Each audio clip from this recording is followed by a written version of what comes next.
L'Ophélia de Vic Fezensac, comme chaque week-end de la Pentecôte, attire un public dense et hétéroclite ce samedi 22 mai 1999. Il est 20h quand, dans les tribunes, plusieurs magistrats locaux reçoivent des appels téléphoniques. Leurs visages se font soudain graves.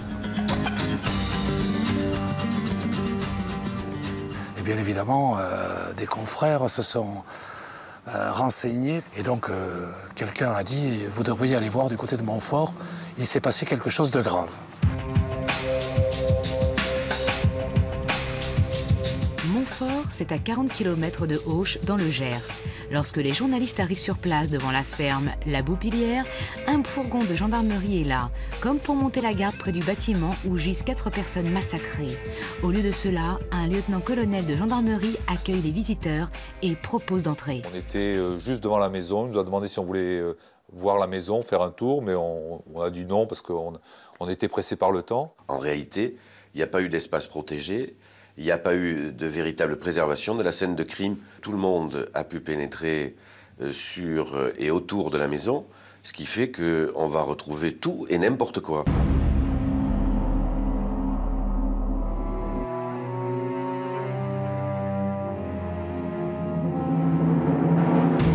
Ceux qui ont pénétré dans la maison sont marqués à jamais. Ils y ont découvert une scène de cauchemar. Dans la cuisine, gît sur le ventre Johan Nieuwenhuis. Ses pieds et ses mains sont ligotés de bandes adhésives. Son corps est lacéré de coups de couteau, une quinzaine en tout. Des plaies profondes aux bras et aux jambes, aux genoux, au thorax, à l'abdomen, laissent à penser qu'il a été torturé. Son sang a jailli, maculant le carrelage de la pièce. Dans la chambre la plus proche, au rez-de-chaussée, affalée sur le lit, sa femme, Dorothea Nieuwenhuis, à la gorge tranchée. Comme pour son mari, ses membres sont entravés. Elle a aussi été bâillonnée avec du ruban adhésif.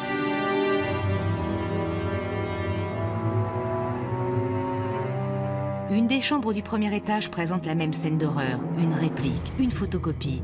Mais là, c'est Marianne Van Hulst, la sœur de Dorothea, qui gît sur le lit.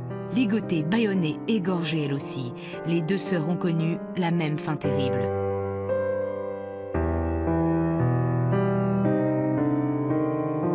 Le petit atelier au fond du rez-de-chaussée semble être fermé à clé. Les gendarmes enforcent la porte bloquée par un panneau de bois tombé à l'intérieur. Ils y découvrent le maître des lieux, Artie Van Hulst, l'époux de Marianne, dont le corps de géant a été transpercé de 4 coups de fusil. Il mesurait 2,2 mètres.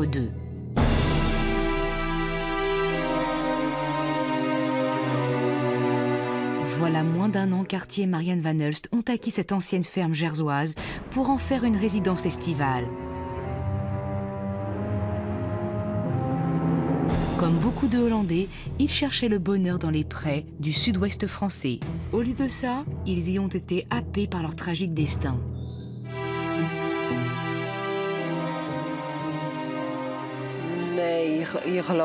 Je ne le croyais pas. Je me disais, ce n'est pas possible, ce sont d'autres gens, c'est horrible pour ces gens. Mes parents, eux, vont revenir tout de suite, ce n'est pas possible. C'est au moment où les corps sont rentrés en Hollande que j'ai réalisé que c'était bien eux. Qui pouvait bien en vouloir à Artie et Marianne Van Hulst, à Johan et Dorothea Nieuwenhuis, au point de les massacrer à 1200 km de chez eux? Qui avait pu tisser une haine aussi féroce vis-à-vis de Hollandais fraîchement débarqués dans le Gers? Pour en avoir le cœur net, gendarmes et journalistes ont interrogé encore et encore. C'est des gens qui parlaient très peu français, même les voisins ne les connaissaient pas.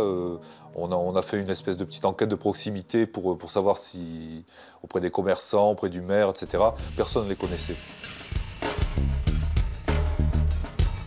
Personne sauf Kamel Ben Salah, un peintre d'origine tunisienne qui depuis quelques jours effectue au noir des travaux dans la propriété des Van Hulst. Très vite, Kamel Ben Salah est suspecté. Il n'aurait agi que par appât du gain. Cela signifie, vous imaginez que un certain nombre d'objets ont été volés, que des cartes, vous le savez aussi, ont été volées et ont été utilisées, ce qui a bien sûr permis de faciliter notre enquête en suivant, je dirais, à la trace, pendant quelques jours, l'auteur de ces retraits frauduleux. Kamel Ben Salah va toujours nier farouchement, hurlant son innocence. Victime d'une erreur policière. Mais la machine judiciaire est en route. Malgré le manque de preuves, plus rien ne va jamais l'arrêter. En 2002, Kamel Ben Salah est condamné à la prison à perpétuité, assorti de 20 ans de sûreté pour assassinat, acte de barbarie, vol et escroquerie. La condamnation révolte ses proches et ses défenseurs. C'est eux les meurtriers, c'est pas mon frère. Les meurtriers, c'est eux, c'est pas eux. C'est pas lui, c'est pas un meurtrier. On a choisi un coupable qui avait la particularité d'être un marginal, un arabe. Et on offre à l'enquête un justiciable sur mesure. Il faut maintenant qu'on ait le courage de dire ce qu'on a dit tout au long de l'audience, mais qu'on le dise publiquement, que Kamel Ben Salah est victime d'une erreur judiciaire. Les mots sont lâchés, erreur judiciaire. Et la comparaison est vite trouvée. L'affaire Ben Salah devient le reflet de l'affaire Omar Haddad, condamné en 1994 pour le meurtre de la veuve Marshall. Je pense qu'il y a quelques journaux de Paris qui sont venus en pensant que Kamel Ben Salah était forcément innocent. Il faut se souvenir que le premier procès s'est déroulé alors qu'en France, il y avait encore l'affaire de Omar, le fameux Omar m'a tué, voilà, Omar Haddad. Donc il y avait un petit peu ce contexte-là. Simplement, il peut y avoir peut-être un fond de racisme là derrière. Depuis, les passions se sont calmées autour de la Boupillière, la ferme des Van Hulst. Mais du fond de sa cellule, Kamel Ben Salah ne se résigne pas. Nous l'avons joint au téléphone. Ah mais je suis innocent totalement. Parce qu'aujourd'hui, moi, je suis condamné définitivement. Si c'était moi, rien ne m'empêche de dire c'est moi. Hein. Mais malheureusement, c'est pas moi quand même. Moi, je suis parti, je les ai laissés vivants. Là, ça va faire bientôt 9 ans que je suis en prison. Et alors que je suis innocent, il n'y a pas lieu que je sois enfermé. Je ne baisserai pas les bras, même si je dois faire toute ma peine, je la ferai, le jour où je sortirai, je me battrai quand même. Quoi. Je ne baisserai pas les bras, ça c'est clair. Peut-être alors, Kamel Ben Salah parviendra-t-il à lever les nombreux doutes qui habitent son dossier, car pas un observateur ne saurait affirmer que l'on a répondu à toutes les questions que soulève l'histoire. Les doutes d'alors sont ceux qui persistent aujourd'hui, à savoir que on n'a pas retrouvé l'arme du crime. Le mobile, on peut en discuter. Et M. Ben Salah a toujours dit « je suis innocent ».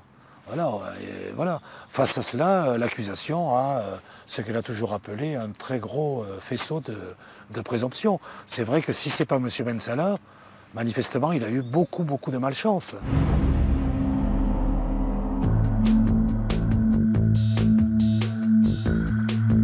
Pourquoi si peu de certitude?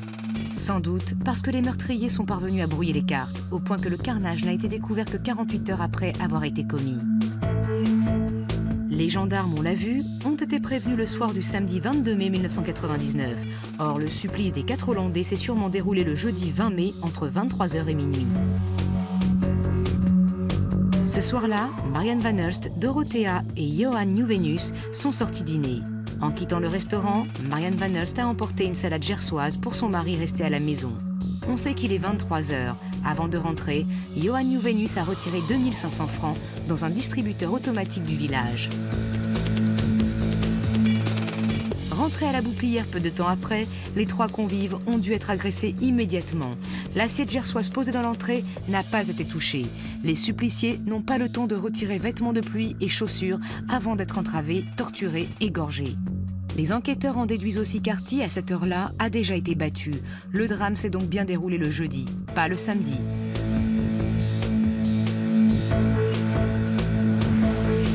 Entre les deux, le vendredi soir, Henri et Laurence Wagmans, des amis hollandais qui avaient fait découvrir le Gers aux Van Hulst, devaient venir dîner à la Boupillière. Ils arrivent vers 19h. Étrange, il semble n'y avoir personne.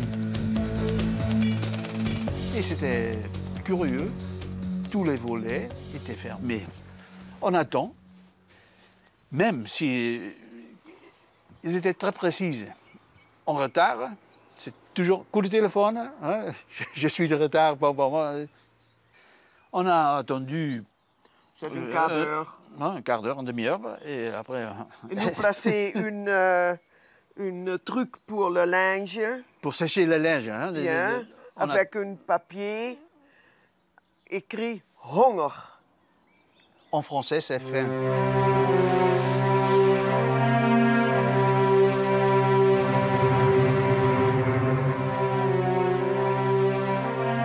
Les volets, les portes sont fermées. L'entrée du jardin, cela n'était jamais arrivé, est barrée d'une longue chaîne. Aucune voiture à l'horizon. Les Van Hulst et les Nieuw Venus ont-ils dû précipitamment rentrer aux Pays-Bas? Peu probable. Ils auraient averti pour décommander le dîner. Inquiets, les Wagman passent leur soirée à tenter de joindre la Boupillière jusque tard dans la nuit. Ils passent la journée du samedi à faire des travaux dans leur propre maison, à Estramiac. De l'autre côté de la rue, ils aperçoivent leur voisin, Kamel Ben Salah, affairé à changer les housses de sa voiture. De toute la journée du samedi, Henri et Laurence Wagman n'ont jamais obtenu de nouvelles de leurs amis. En fin de journée, ils décident de retourner à la Boupillière. Ils emportent les clés que leur laissent les Van Hulst. Comme rien n'a changé depuis la veille, ils décident d'entrer. Le compteur électrique est coupé. Henri Wagman rétablit le courant.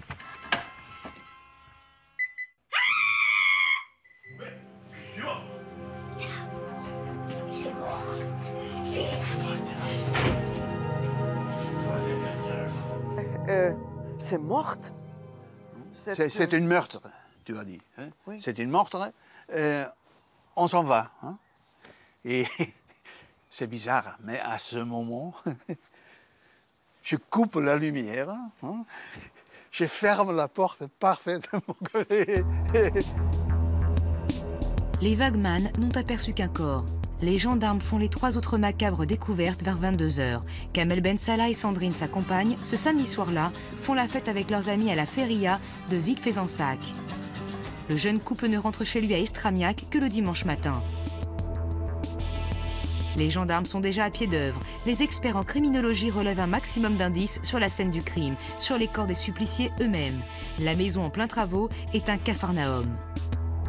Autour des fenêtres, des chambranles de porte, de larges rubans adhésifs protègent les huisseries des coups de rouleau à peinture. Ces mêmes bandes adhésives qui ligotent et bâillonnent les membres de 3 des victimes. Quels monstres ont pu perpétrer un tel massacre? Plusieurs professionnels, les gendarmes en sont persuadés. Et le mobile doit certainement être cherché ailleurs, dans la vie des victimes aux Pays-Bas.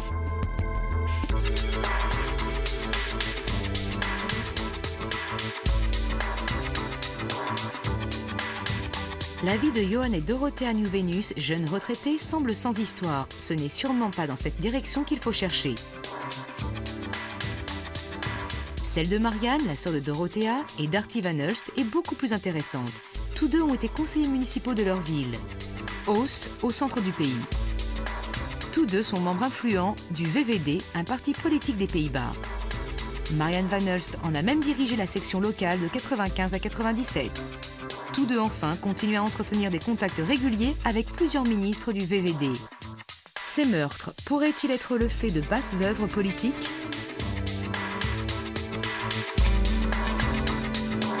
Ça n'a rien à voir avec une piste politique. Monsieur Van Hulst faisait partie du parti politique libéral des Pays-Bas. Je ne sais pas si le MoDem était plus important. On pourrait dire que ça ressemblerait plutôt au mouvement de M. Bayrou, par exemple. La piste politique est donc refermée. Mais une autre s'ouvre en grand. Artie Van Hulst, chef d'entreprise apprécié, dirige une société de matériel de sécurité pour l'armée et la protection civile. Voilà de quoi exciter les curiosités. Et s'il était mêlé à une sombre histoire d'espionnage? Et si les tueurs avaient débarqué de très loin? Peut-être il aurait été, entre guillemets, descendu par des gens venus du Moyen-Orient. On ne savait pas trop pourquoi, mais en fait, dans les premiers jours, il s'est dit un petit peu n'importe quoi. Vérification faite, Artie Van Hulst commercialisait des vêtements de protection pour les pompiers. Et inutile non plus de fouiller dans d'hypothétiques carambouilles financières. Les bilans de ces entreprises sont clairs comme du cristal.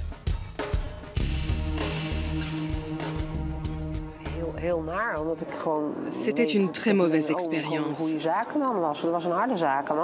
Mon oncle était un homme d'affaires pas facile, mais c'était quelqu'un de parfaitement intègre. Et lorsqu'on a déjà à vivre des moments aussi durs et difficiles, c'est terrible de devoir en plus supporter ce qu'on dit de mal de quelqu'un qui vous est cher, alors que c'est totalement injustifié. troisième axe de recherche apparaît alors. Cette fois, gendarmes et magistrats semblent certains de tenir le bon bout. La police allemande leur signale qu'un tueur fou, Dieter Zurweim, s'est évadé de la prison où il purgeait une peine à perpétuité.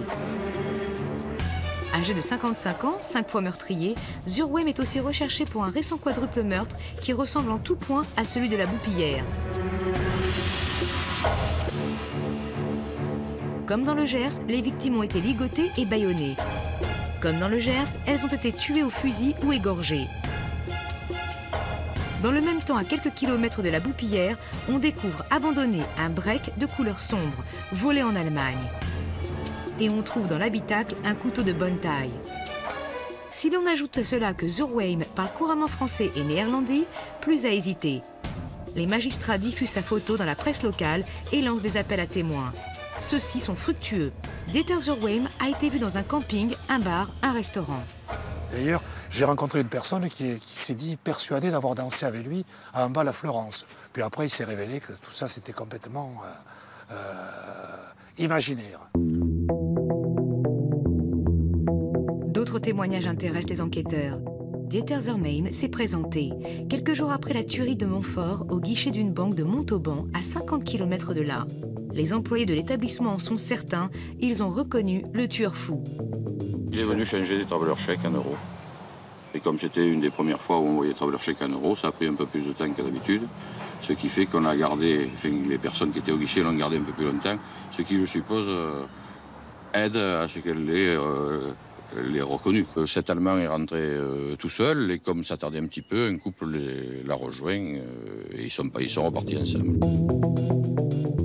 Arrêté le 19 août 1999 en Allemagne, Dieter Zurweim a nié en bloc. Non, il n'a volé aucune voiture durant sa cavale. Non, il ne connaît ni les Van Hulst ni les New Venus. Non, il n'a jamais mis les pieds dans le Gers et n'y a tué personne. Des négations qui n'ont pas convaincu tout le monde. On n'a jamais acquis la certitude qu'il n'aurait pas été dans le Gers ou dans le Lot-et-Garonne, à l'époque précise, des meurtres commis sur la personne de couples hollandais. Personne n'a jamais eu cette preuve. Monsieur le procureur de la République allemand, qui est intervenu dans le cadre d'une émission de télévision, a toujours dit qu'il n'avait jamais affirmé devant qui que ce soit que ce tueur en série allemand n'avait pas été, à l'époque des faits qui nous occupent, présent en France ou dans un autre pays proche du nôtre. Les enquêteurs français préfèrent abandonner la piste. De toute façon, ils en ont une autre sous la main. Depuis le départ. Le dimanche 23 mai 1999, dans la soirée, Sandrine apprend à son compagnon Kamel Ben Salah le meurtre des 4 Hollandais, ses employeurs occasionnels. Dès le lendemain, Kamel se présente spontanément à la gendarmerie. Il explique qu'il connaît les victimes du massacre, qu'il était chez eux le jeudi 20 mai dans la soirée. Tunisien d'origine, âgé de 34 ans, Kamel Ben Salah est peintre en bâtiment, en contrat emploi solidarité dans une commune voisine. Alors pour arrondir les fins de mois, il travaille au noir chez des particuliers. Henri Wegman a présenté Kamel Ben Salah à son ami Artie Van Hulst pour l'aider à la Boupillière en pleine rénovation. Pas pour le gros œuvre, juste pour les finitions. Il travaille souvent en horaire décalé, par mesure de discrétion vis-à-vis des autres ouvriers, ceux des entreprises officielles. En racontant son histoire, Ben Salah a ces mots qui éveillent l'attention des enquêteurs. Je suis peut-être le dernier à les avoir vus vivants. Donc à partir de cet instant-là, Kamel Ben Salah se désigne aux services enquêteurs, se désigne comme un suspect potentiel, et très vite, il va devenir le coupable non seulement potentiel, mais le coupable idéal. En effet, comment Kamel Ben Salah peut-il savoir qu'il pourrait être le dernier à avoir vu les victimes vivantes? Personne ne sait encore que le drame s'est déroulé le jeudi vers 23h30 et non le samedi. Intrigués, les gendarmes interrogent le jeune peintre sur son emploi du temps. Kamel Ben Salah répond naturellement. Depuis le début de la semaine, il effectue des travaux de peinture au noir chez les Van Hulst, qui le payent bien sûr en liquide. Ils lui doivent d'ailleurs encore 4 000 francs pour les travaux réalisés le mois précédent. Kamel Ben Salah leur fait confiance, comme eux lui accordent la leur. Le jeune ouvrier se présente vers 18h30 à la Boupillière, ce jeudi soir, pour finir les plafonds de la cuisine. Les Van Hulst et les New Venus ont prévu de sortir au restaurant. Tant pis, Artie Van Hulst décide de rester avec son employé. Marianne Van Hulst, sa sœur Dorothea et Johan vont eux dîner dehors. Il est 23h30 lorsque Kamel Ben Salah décide de rentrer chez lui. Artie Van Hulst lui donne 1000 francs en liquide. Il lui promet de lui remettre les 3000 francs manquants le lendemain. En sortant de la maison, Kamel Ben Salah voit les phares de la voiture des New Venus entrer dans la propriété. Il s'en va. Tout le monde est encore vivant. Le lendemain, le vendredi 21 mai en fin de matinée, Kamel repasse à la Boupillière pour chercher son dû. Mais la maison est fermée. Kamel Ben Salah ne s'arrête même pas et poursuit son chemin jusqu'à Auch. Il passe un bon moment à la terrasse du rugby bar, puis se rend dans un garage automobile. Il a promis au père de Sandrine de changer 2 pneus usagés de la voiture qu'il lui a prêtés et de faire une vidange. Il tient parole. Par hasard, il retrouve sa compagne venue faire des courses au supermarché. Il en profite pour acheter des housses neuves pour la petite voiture blanche de Sandrine. Voilà des semaines qu'elle lui réclame. Il les change en arrivant à Estramiac, sous les yeux des voisins, les Wegman. Le samedi, Kamel Ben Salah et Sandrine ne bougent que le soir. Ils filent retrouver des amis à Vic-Fezensac. Ils y font la fête, on l'a vu jusqu'au petit matin. Fatiguée, Sandrine reste à Estramiac toute la journée du dimanche. Kamel Ben Salah, lui, retourne à Vic-Fezensac en début d'après-midi. Il ne rentre que vers 20h. C'est alors que sa compagne lui apprend la mort des 4 Hollandais. Le récit est simple, mais les gendarmes ont des doutes. Toujours cette phrase de Kamel Ben Salah. « Je suis peut-être le dernier à les avoir vus vivants. » Ils ne mettent pourtant pas le suspect en garde à vue. Voilà sans doute leur erreur. Instant de colère pour moi quand même. À partir du moment où je crois qu'on a décidé que Kamel était le coupable idéal. Des vérifications ont-elles été faites dans le véhicule de Kamel? Aucune vérification. Est-ce qu'on a demandé à Kamel quels étaient les vêtements qu'il portait ce soir-là et s'il était disposé à les remettre entre les mains des services de gendarmerie? Non. Ce jour-là, il ne se passe rien. Rien, si ce n'est que l'on décide d'avoir Kamel Ben Salah à l'œil. Les gendarmes nous ont demandé permission d'installer une caméra à notre maison à Estramiac, en face de la maison de Kamel, pour surveiller sa maison, etc. On épie Kamel Ben Salah, on met son téléphone sur écoute aussi. C'est ainsi que les gendarmes recueillent une information capitale. La vendeuse d'une bijouterie d'un centre commercial de Toulouse informe Sandrine que les bijoux commandés 3 semaines plus tôt sont prêts. Une bague de femme, une chevalière, une plaque gravée, un piercing avec diamant. Plus de 5000 francs de bijoux. La moitié de la somme a été payée en liquide. Des billets neufs de 200 francs, se souvient la vendeuse. Les achats ont été effectués le samedi 22 mai, entre 11h et 15h. En 2 jours, les 21 et 22 mai, Sandrine et Kamel Ben Salah ont dépensé près de 11 000 francs en liquide. Une somme énorme comparée aux revenus du couple. Des dépenses inconsidérées quand on cumule déjà plus de 20 000 francs de dettes et de découverts. Et puis, il y a cette date, le samedi 22 mai. Kamel Ben Salah, on s'en souvient, a affirmé que ce jour-là, il n'avait pas bougé jusqu'au départ pour Vic-Fezensac en fin de journée. A-t-il pu oublier cette sortie à 80 km de la maison et 11 000 francs de dépenses? Un autre élément vient conforter les soupçons des gendarmes. Le soir du meurtre, 16 cartes bancaires ont été volées aux 4 victimes et justement 3 d'entre elles ont été utilisées le samedi 22 mai, peu avant midi, pour retirer frauduleusement 4 400 francs. Le distributeur automatique où ont été utilisées les cartes volées n'est qu'à 20 mètres de la bijouterie où Kamel Ben Salah a fait ses achats à la même heure. Un hasard? Les retraits qui ont été effectués correspondent, je dirais même, à quelques centimes près aux dépenses effectuées par M. Ben Salah. C'est exact. Les cartes des victimes hollandaises ont permis aux voleurs, aux assassins sans doute, de mettre la main sur 11 400 francs. Des sommes retirées en 2 temps. Avant ceux du samedi 22 mai à Toulouse, 3 retraits avaient été effectués à Mauvezin pour une somme de 7 000 francs au total. Ils ont eu lieu à 3h moins le quart dans la nuit du jeudi 20 au vendredi 21 mai, quelques heures après le massacre. D'autres tentatives de retrait ont eu lieu, infructueuses celles-là, une vingtaine en tout, du vendredi au dimanche, dans 8 communes différentes. Mais tous les retraits réussis ont un point commun évident. On a retiré de l'argent avec la carte de M. Niebenhuis. Parce qu'il faut dire une chose, M. Niebenhuis, c'est celui qui a le plus souffert dans l'ensemble. Il a été réellement torturé. Et on peut penser que c'est M. Niebenhuis qui avait donné les codes de ses cartes bancaires, puisque c'est uniquement avec ses cartes à lui que l'argent a été retiré. Les tentatives de retrait n'ont pas commencé au lendemain du meurtre. Non, elles débutent 4 jours plus tôt, le lundi 17 mai.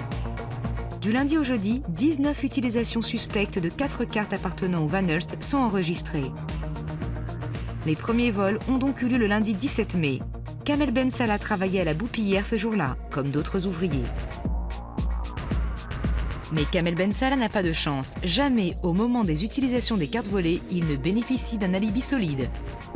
Le dimanche après-midi, par exemple, 8 tentatives de retrait ont lieu entre 16h et 19h. Ben Salah affirme être retourné alors à la feria de Vic-Fezensac. Or, personne ne l'y a vu. Pire encore, le vendredi, en début d'après-midi, Kamel Ben Salah dit être allé à Auch, à la terrasse du rugby bar. Or, à 13h28, quelqu'un tente en vain de retirer de l'argent avec 3 des cartes volées à la Boupillière, dans un distributeur à quelques mètres de cette terrasse. Encore un hasard? Je pense que c'est vraiment ces cartes bancaires qui ont parlé le plus au départ dans cette histoire. Pour moi, c'est quasiment signé. C'est incroyable. 2 autres éléments viennent encore accuser le jeune peintre. D'une part, on relève 2 appels intrigants sur son téléphone portable. Ces appels ont été passés dans la nuit du jeudi au vendredi à 2h29 et 2h31 du matin. Mais personne ne décroche. Et qui Ben Salah appelle-t-il ainsi en pleine nuit? Il appelle chez lui où Sandrine est endormie. Pour les magistrats, c'est sûr, Kamel Ben Salah a menti. Il n'est pas rentré chez lui avant minuit. D'autre part, la police scientifique est parvenue à trouver des traces capitales. Sur les bandes adhésives qui entravent les membres et bâillonnent 3 des victimes, on relève des empreintes digitales et des traces de sang dont on extrait un ADN de Kamel Ben Salah. Un étau redoutablement puissant se resserre autour du peintre. L'accusation a ce qu'elle a toujours appelé un très gros faisceau de présomption. C'est vrai que si ce n'est pas M. Ben Salah, manifestement, il a eu beaucoup de malchance. Il y a tout ce faisceau de présomption qui fait que les jurés, autant au procès d'Auch qu'ensuite au procès en appel de Bordeaux, ont eu ce qu'on appelle l'intime conviction de la culpabilité de M. Ben Salah. En première instance comme en appel, les jurés condamnent Ben Salah à la réclusion criminelle à perpétuité. Ils ont cru sans l'ombre d'un doute au scénario proposé par l'accusation.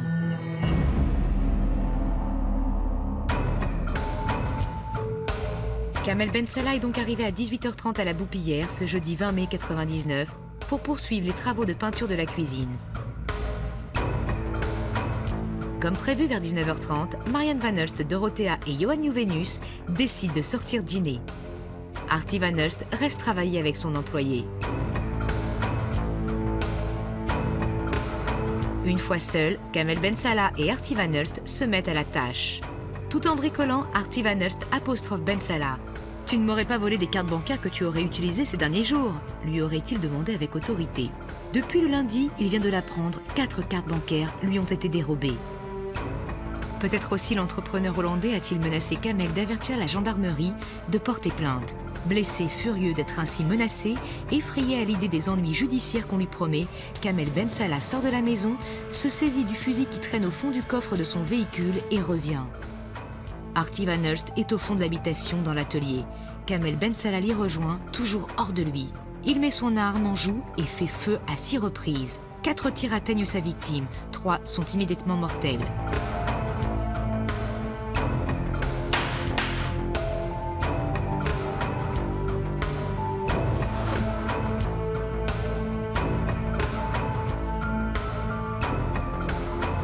Kamel Ben Salah sait que Marianne Van Hulst, Dorothea et Johan Nieuwenhuis ne vont pas tarder à rentrer, à donner l'alerte et à le désigner comme étant le coupable. Mieux vaut les éliminer eux aussi. Ils sont de retour vers 23h30. Marianne porte à la main une assiette de salade gersoise. Johan a en poche 2500 francs qu'il vient de retirer dans un distributeur. Kamel Ben Salah les attend dans l'entrée de la maison, fusil à la main. Il pointe l'arme dans leur direction. Personne n'ose broncher, crier ou fuir. Menaçant, déterminé, Kamel Ben Salah les fait se maîtriser mutuellement.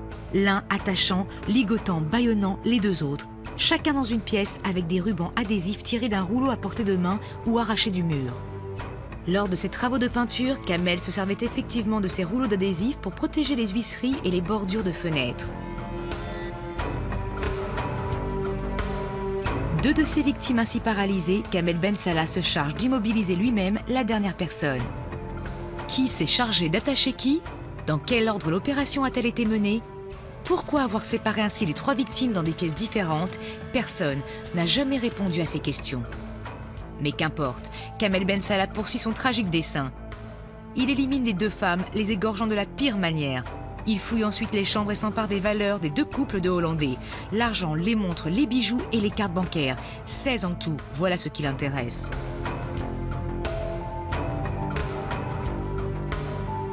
Puis il retourne auprès de Johan, le dernier survivant dans la cuisine. Armé d'un couteau, il le torture, il lui tailla de la pommette gauche, les avant-bras, les cuisses, les articulations des genoux. La douleur est insoutenable. Johan Nieuwenhuis finit par lâcher ce que son tortionnaire exige, les précieux codes secrets de ses cartes bancaires. N'ayant plus rien à attendre de lui, Kamel Ben Salah achève le supplicié de 15 coups de couteau. Nous sommes le vendredi matin, il est plus de 2 heures déjà.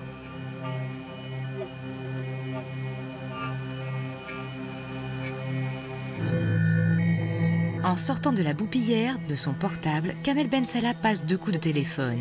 Sans doute veut-il rassurer Sandrine, sa compagne. Il est tard, mais va bientôt rentrer. Mais Sandrine a pris des somnifères et ne répond pas aux appels.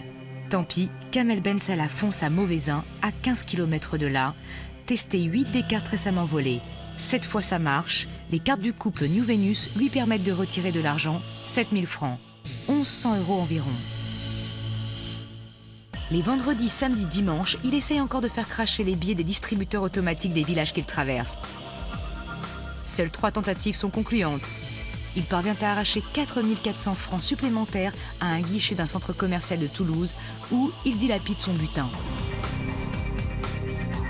Le lundi après-midi, il finit par aller signaler aux gendarmes sa présence auprès des Hollandais, simulant d'ignorer les horreurs qui se sont déroulées. Mais il a cette phrase malheureuse qui le trahit « Je suis peut-être le dernier à les avoir vus vivants ». Ce scénario donc a convaincu les jurés des 2 procès. Des jurés fortement marqués par les images qu'on a choisi de projeter. Pour la première fois en France dans une cour d'assises, on a montré le film tourné par les gendarmes le jour de la découverte du crime. L'intérieur de la maison, les corps mutilés des suppliciés, tout y est. Ben Salah a failli tourner de l'œil. Il m'a demandé de suspendre l'audience tout simplement parce qu'il voulait se reposer, parce que, comme beaucoup de gens, il a été extrêmement ému par ce qu'il vient de voir. Donc ça me semble être très très compréhensible et donc je n'y vois pas d'autre signification en ce qui me concerne. Kamel Ben Salah a revu sur le film des choses qu'il avait déjà vues avant, qu'il a essayé d'effacer de sa mémoire, qui lui sont remontées et qui l'ont probablement très affecté. J'ai revu ce spectacle horrible, bestial, affreux. Je pense que tout le monde dans la salle a partagé ce sentiment d'horreur. Les enfants des victimes ont préféré ne pas voir. Ils n'auraient pu le supporter. Oui, je pense que je sais tout sauf ce que je n'ai pas voulu savoir. Dans quelle position ou situation on a retrouvé mes parents. Parce que je ne pensais pas qu'il était utile d'avoir apporté ça aussi en moi. Mais je pense que je sais tout de ce qui s'est passé. Tout le monde n'en est pas si certain. Nombreux sont ceux qui pensent à l'époque comme aujourd'hui que Kamel Ben Salah est innocent, que le scénario de l'accusation, trop bien huilé, ne tient pas.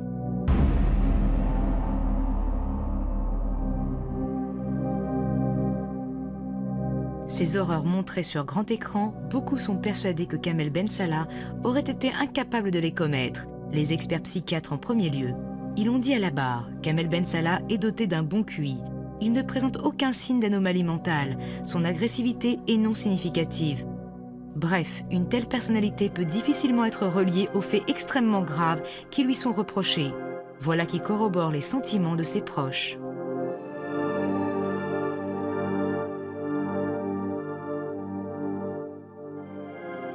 C'était un gars très bien. Très gentil, jamais une embrouille. Quand il y avait une embrouille entre nous, eh bien, il se mettait au milieu pour séparer. Il n'était pas violent, non. Non. Mais moi, j'ai connu Kamel, j'étais dans la rue. J'étais SDF. Ouais. Puis tous les jours, il venait au bord du Gers. Puis on fumait un pet ou deux avec lui, on buvait un coup. Puis voilà. Il sait vivre, il sait comprendre les autres, écouter les autres. Il aime les enfants, il aime les animaux aussi, et franchement, il n'est pas du tout méchant. Et j'en suis persuadé que c'est pas lui. Non, non. C'est impossible. Tuer, non, non. Il respectait trop les gens. Non, non, c'est pas lui. Non. Je m'accrochais avec des gens, hein. Beaucoup de gens, je me suis accroché. Parce qu'il y en a beaucoup qui le croient coupable. Et je me suis fâché avec pas mal de personnes. Hein. J'ai dit non, non, c'est pas lui. Vous le connaissez pas. Et vous n'aurez jamais la chance de le connaître.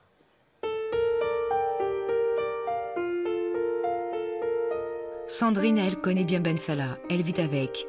Et elle aussi a confiance en lui. Regorger des gens, il faut pas être humain. Moi, je sais pas. Kamel, c'est pas un inhumain, c'est pas vrai. C'est tout le contraire. C'est tout le contraire. Il a un cœur gros comme... Non. C'est pas possible. Elle est d'autant plus sûre d'elle qu'elle se souvient du retour de Kamel Ben Salah à la maison ce soir du jeudi 20 mai. Il est rentré aux alentours de 23h30, affirme-t-elle à une journaliste. Le four à micro-ondes avec lequel il se faisait du thé m'a réveillée. Pourtant... Ah mais Sandrine ne sera jamais crue. Sandrine dira des choses, elle les affirmera, toujours avec force, avec détermination, mais elle ne sera jamais écoutée, jamais crue. Trop de pistes dans ce dossier mènent vers Ben Salah, pour se poser trop de questions. Pourtant, contrairement aux apparences, aucune preuve incontestable ne peut être opposée au condamné. On a cherché des traces qui auraient pu le confondre en expertisant les vêtements, les chaussures qu'il portait ce soir-là, les deux véhicules à sa disposition, celui de son beau-père et celui de Sandrine.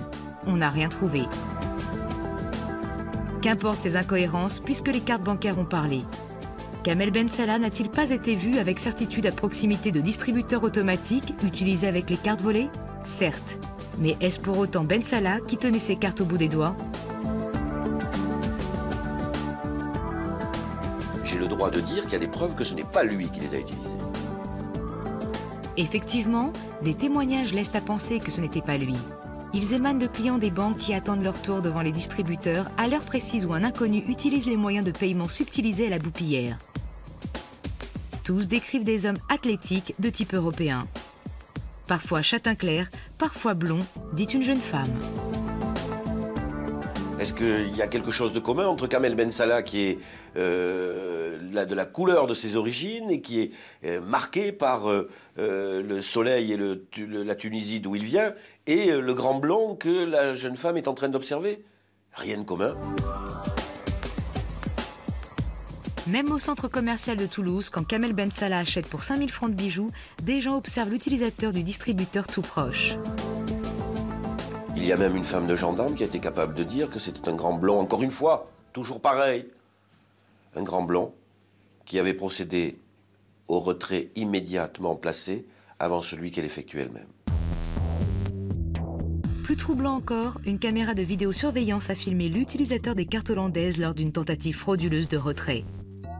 Malheureusement, le document est de très mauvaise qualité. Et cette image a été projetée sur le grand écran de la salle de la cour d'assises, dans un silence de cathédrale. La personne qui s'est découpée sur ce film, qui est apparue, bien évidemment, est apparu avec les imprécisions du film et la mauvaise qualité du signal. Mais j'ai cru, à cet instant-là, que le procès pouvait basculer. Parce que, incontestablement, personne ne pouvait dire que sur cette photographie, il pouvait s'agir de Kamel Ben Salah. Tout ceci est passé dans une indifférence totale. Ce qui s'est passé ce jour-là devant la cour d'assises devait être un moment d'émotion. Ça n'a été un moment d'émotion que pour moi. Tout le monde est passé très vite. Ce n'était pas Kamel Ben Salah qui venait de s'afficher sur le mur de la cour d'assises.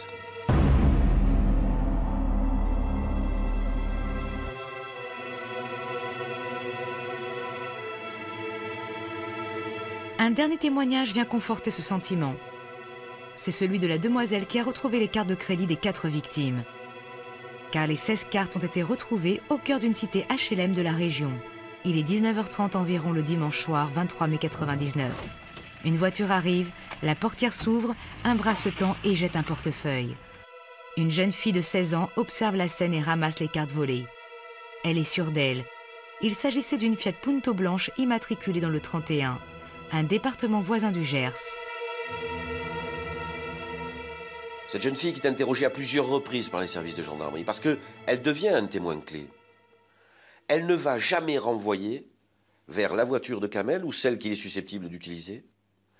Elle ne va jamais décrire la personne qui vient d'agir de la sorte comme étant Kamel Ben Salah ou comme pouvant être ressemblant à Kamel Ben Salah. Admettons que Kamel Ben Salah ne soit ni le voleur, ni l'assassin de la Boupillière. D'où lui seraient donc venus les 11 000 francs qu'il a dépensés le week-end qui a suivi le drame?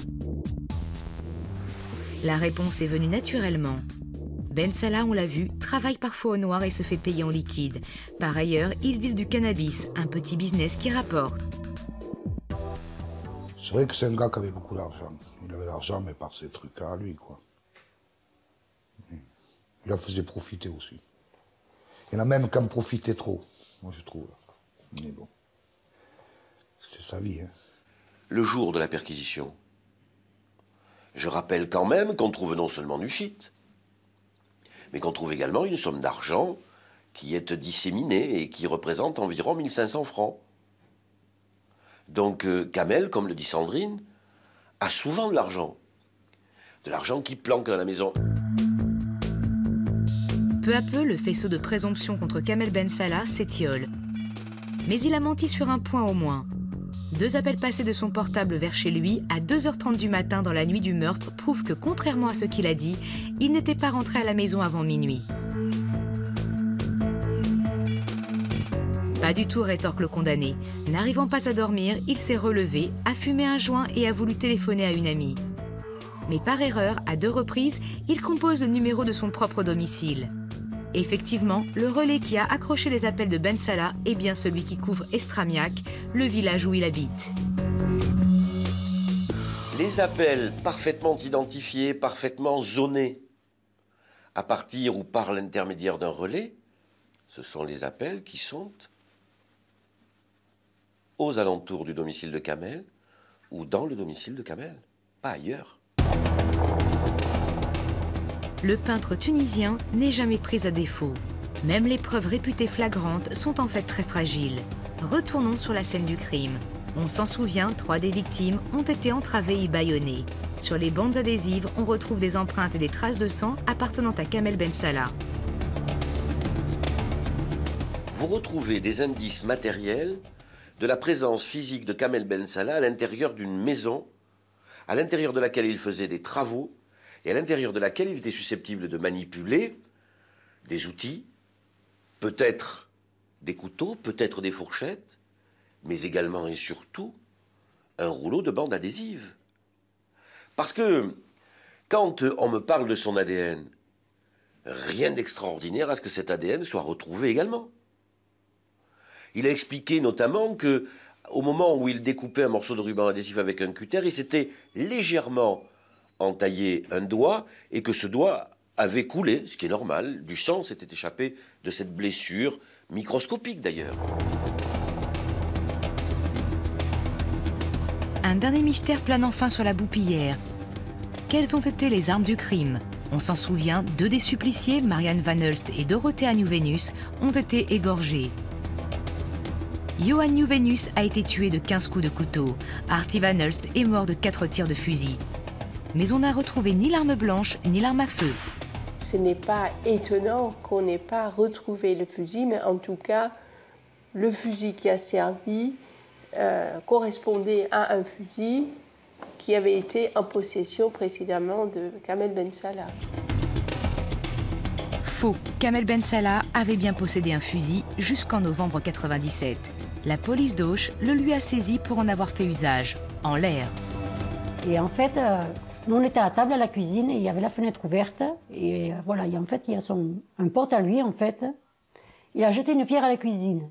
Et la pierre, elle a failli toucher ma fille. On était tous à table. Et ça l'a mis hors de lui, quoi. Et ce qui est normal, en fait. Je sais pas, la pierre, elle aurait touché ma fille et ma fille, elle aurait été à l'hôpital, quoi. Peut-être plus de ce monde aujourd'hui, quoi. Et voilà, et ça l'a énervé. Donc il a pris le fusil, il a tiré en l'air dans le couloir. Et voilà. Les gendarmes ont beau chercher, ils n'apportent jamais la preuve que Kamel Ben Salah ait acheté un nouveau fusil ou s'en soit fait prêter un. Pas plus qu'ils ne prouvent qu'il ait eu une arme dans le coffre ou qu'il ait quitté la Boupillière pour aller en chercher une, on ne sait où. D'autant qu'il lui eût sans doute fallu, non pas en trouver une, mais plusieurs. En effet, les experts en balistique ont déterminé l'usage d'au moins 2 armes de 2 calibres différents. La théorie ou la version selon laquelle il y avait eu 2 armes, une carabine et un fusil de chasse. Ça changeait tout, vous savez, pendant de longs mois. Quand on était en face de ces 2 armes et des couteaux, il n'y avait personne pour prétendre, pour dire, pour affirmer en termes de vérité qu'il y avait un seul homme. Tout le monde était persuadé qu'il y en avait au moins 2. Jusqu'à ce qu'un expert vienne piteusement reconnaître que dans ses investigations et dans ses recherches, il s'était trompé. Plusieurs experts sans lien entre eux ont-ils pu se tromper en concluant à la présence de 2 armes? Difficile à croire. Et ceux qui n'y croient pas sont persuadés, comme l'étaient les gendarmes aux premières heures de l'enquête, qu'un homme seul n'a pas pu perpétrer un tel massacre. Non, tout seul, c'est pas possible. Non, c'est vraiment impossible. Moi, ça fait pas si longtemps que ça. J'ai entendu qu'ils étaient 5 en comptant Kamel.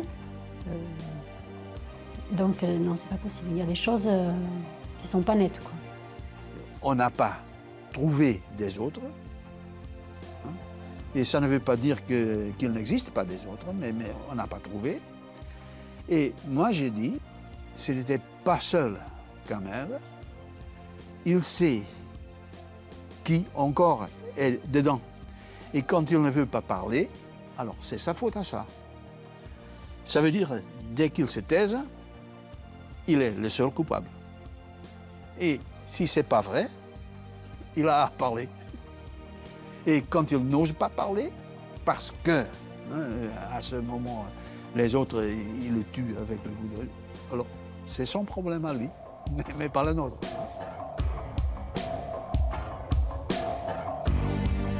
Le problème est que trop de choses ne collent pas dans ce dossier. Les témoins des retraits décrivent un grand blond de type européen et non Kamel Ben Salah. La jeune fille qui a vu la voiture d'où ont été jetées les cartes des victimes est sûre d'elle. Ce n'est pas celle de Kamel Ben Salah. Le visage filmé par une caméra de vidéosurveillance n'est pas celui de Kamel Ben Salah. Les armes des crimes n'ont jamais été retrouvées et on ne voit pas où aurait pu se les procurer Kamel Ben Salah. Enfin, et surtout, le nombre des victimes, 4, la violence du carnage, son mode opératoire et la probable utilisation de 2 armes à feu distinctes laissent à supposer que plusieurs tueurs ont dû intervenir. Le quadruple meurtre du Gers garde un relent de mystère. La défense de Ben Salah ne désespère pas de le lever un jour. Il y a un jeune que j'ai reçu qui m'a dit qu'il avait été à la gendarmerie dire qu'il avait été le réceptacle de confidences qui lui avait été faite par une de ses anciennes amies, qui aurait été mêlé à un groupe. Ce groupe aurait tué ce soir-là à la Boupillière. S'il y a une seule chance que je puisse accrocher de la crédibilité à ce qu'il me dit, j'hésiterai pas une seule seconde, pas une seconde. Voilà de quoi rendre du courage au condamné qui, par le passé, a flanché à plusieurs reprises. À 5 reprises exactement, Kamel Ben Salah a cherché à intenter à ses jours. L'une de ses tentatives de suicide a été plus spectaculaire que les autres. En 2000, il s'est ouvert les veines au rasoir en plein interrogatoire dans le bureau même du juge d'instruction. C'est plutôt des cris d'appel, des appels au secours. Ouais, je savais plus comment me faire entendre, moi, pour prouver mon innocence. Hein. J'ai même cousu la bouche à Bordeaux, j'avais un permis de garde à l'affaire dans le premier procès, je savais plus comment faire pour me faire entendre. Le crime de Montfort laisse, on le voit, trop de questions sans réponse. Trop de personnes marquées, traumatisées, désespérées. Le condamné, son entourage, ses défenseurs, mais aussi et surtout les familles des victimes. Het is een hele zware bagage die je de rest van je leven mee moet dragen. C'est très difficile. Je suis toujours suivie par un psychiatre. Je prends toujours des médicaments. Il y a des jours où ça va mieux, mais il y a des jours où ça ne va pas. Et je dois continuer à vivre tous les jours.